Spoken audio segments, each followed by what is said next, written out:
मिर्झा राजाच्या गोठाकडे राजे निघून गेले. आता राजगडावर जिजाऊ साहेब नव्हत्या, राजे नव्हते. नकळतच संभाजीराजे पुतळाबाईंच्या महाली रेंगाळत होते.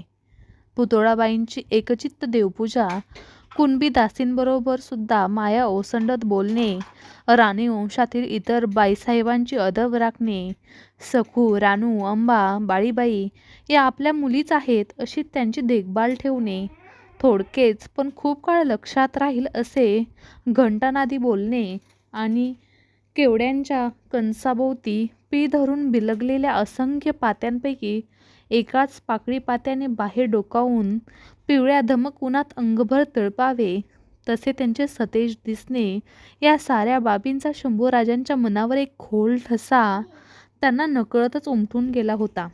मायाळू स्त्रीला आपल्या मायेची दवंडी पिटावी लागत नाही हेच खरं. आपल्या महालात गवाक्षाच्या मिरपीजवळ पुतळाबाई उभ्या होत्या. बाहेरच्या आभाळात दाटलेल्या आणि चिंतावली नजर त्या हरवून बसल्या होत्या. मध्येच बाण येताच त्यांच्या डोळ्यांची टपोरी पाखरे फडफडत होती. दाटल्या आभाळाखालून सरसर धावत दूरवर होऊन पुन्हा माघारी फिरत होती. त्यांनी पूजा बांधलेल्या अष्टभुजा जगदंबेकडे बघत संभाजीराजे त्यांच्या पाठीशी उभे होते. मध्येच वळून गवाक्षातून डोकावत होते. दूरवर दिसणाऱ्या गुंजवणी नदीची धुरकट वळणे बघत होते. सरकार, थोरल्या महालानं याद केली या.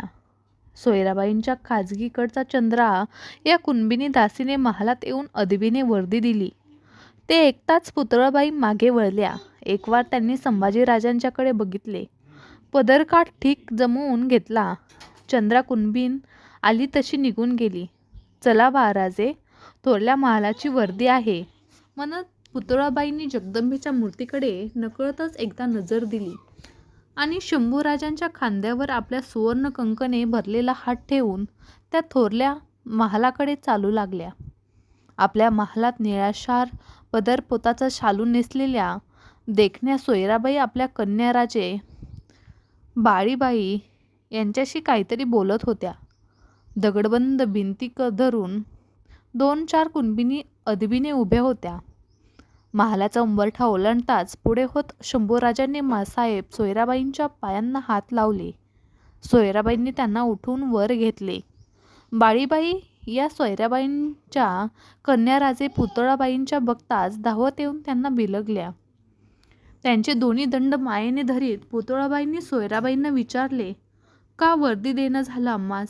स्वारींची गोटातून काही खबर?